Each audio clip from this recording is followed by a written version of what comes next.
Licenciado Cuello, bienvenido, buenas tardes. A sus órdenes, señor Amador, ¿en qué le puedo servir? Pues gracias por tomar la llamada y básicamente recuerdo muy bien la conferencia que dio hace algún par de semanas, quizá una semana, en donde justo dejaba entrever que pues ahí se tenía que mandar llamar a declarar tanto al expresidente Peña Nieto como al exsecretario Luis Videgaray, y ya lo han hecho formalmente entonces.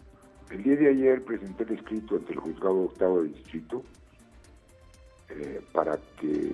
porque la ley de amparo me prevé que los testimoniales, los testigos, se presenten en petición 5 días antes de la audiencia. La audiencia es el 11, entonces los presenté el día de ayer.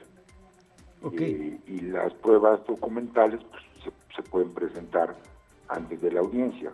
Los voy a presentar antes de la audiencia. Sí, estoy solicitando la comparecencia del expresidente de México, Enrique Peña Nieto, del exsecretario de Hacienda, Luis Videgaray, y de Enrique Ochoa Reza, que era subsecretario de Energía, de Caldwell, que era el secretario de Energía, y de otras gentes más. Ok, entonces en esta petición que están haciendo es también, además del expresidente y del exsecretario Luis Videgaray, también al exsecretario de Energía Pedro Joaquín Caldwell. Así es. No habrá ningún impedimento legal porque el expresidente Peña Nieto todavía de velo o de fuero, digamos, que le permita pues eludir esta solicitud? No, ninguno. Aquí no. El juez octavo distrito tiene que aceptar las pruebas. Yo ya lo pedí, no hay ningún impedimento. El licenciado Enrique Peña Nieto es tan ciudadano como usted y como yo, con los mismos derechos y obligaciones. Claro. Entonces, pues no tiene por qué no. Pero bueno, es el criterio del juez. Yo creo que porque está relacionado con los hechos, hay que preguntarle muchas cosas respecto a qué instrucciones giró, etcétera, ¿no? Claro. Porque era el presidente de México. Y usted ha dicho en reiteradas ocasiones que, pues, o ha dejado entrever, mejor dicho, que no se pudiera haber movido este tipo de transacciones sin la autorización presidencial.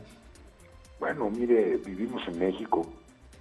Sabemos perfectamente que el presidente de la República pues es el jefe del Ejecutivo, es el presidente de los mexicanos, y en este país no pasa nada si el presidente no sabe. Esa es la realidad. Entonces, además, él dio la pauta para esta cosa de los fertilizantes desde el momento en que firmó el Pacto por México. Okay. Queremos saber muchas cosas que le vamos a preguntar. No es una imputación, yo no estoy acusando a nadie, sencillamente que todo ciudadano tiene la obligación de declarar de los hechos que sabe, que le constan y en los cuales de alguna manera participó.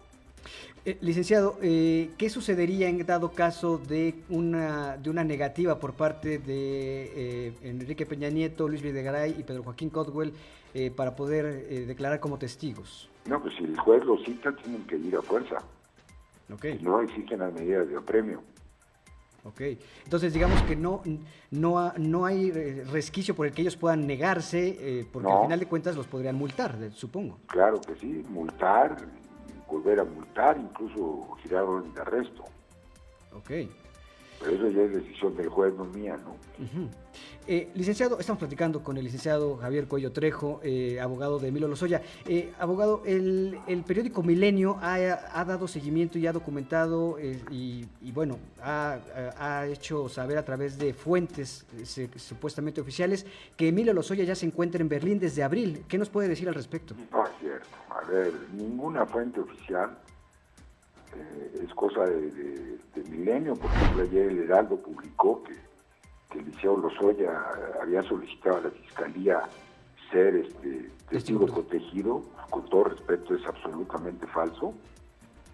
Y bueno, pues son rumores, son notas, son filtraciones que se hacen y que no debemos creer. La realidad es otra, ¿no? El señor Lozoya lo único que se comprometió ante la opinión pública es a decir la verdad y la va a decir. Que no hay condiciones jurídicas ni de garantistas para que se presente, no las hay. Entonces, por eso no se presentó ante el juez de control, por eso nos fuimos al amparo. Claro. Amparo que, por cierto, quedó totalmente eliminado al momento de que no se presentó a declarar, ¿cierto? No. A ver, le voy a explicar, si me permite. El amparo es un juicio. Lo que nosotros pedimos fue una incidental, una medida de que le concedieran la suspensión provisional y nos la concedieron. La suspensión definitiva nos la concedieron, pero el juicio de amparo continúa, es un incidente. El hecho de que no se haya presentado, bueno, perdió la suspensión definitiva, pero el amparo es a fondo. Okay. Es decir, entonces, todavía si lo encontraran en la calle no lo podrían detener. No, sí, claro que sí. Ya no tiene la suspensión definitiva, okay. Pero el juicio continúa, claro. El juicio de amparo. Y a virtud de que no tuvimos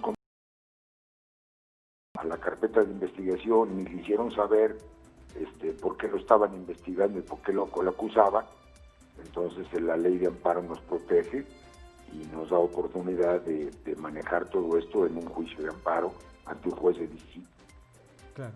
¿En qué momento, y por último, licenciado, le agradezco mucho esta conversación, en qué momento será el oportuno, el pertinente para que justamente Emilio Lozoya aparezca y acuda a las autoridades? En cuanto veamos las condiciones, si las existen. ¿Sí? Y si no, pues nos iremos al juicio de amparo, al fondo del asunto. Okay. ¿Eso será después de que declaren Peña Nieto y Luis Videgaray? No, y que desahoguemos muchas pruebas, que presentemos pruebas documentales y que declaren quienes realmente participaron en eso, ¿no? Correcto. Licenciado, en verdad le agradezco muchísimo estos minutos, las aclaraciones, y bueno, pues estaremos, si nos permite, en contacto permanente con usted. Soy su servidor. Muchísimas gracias, licenciado. Hasta luego.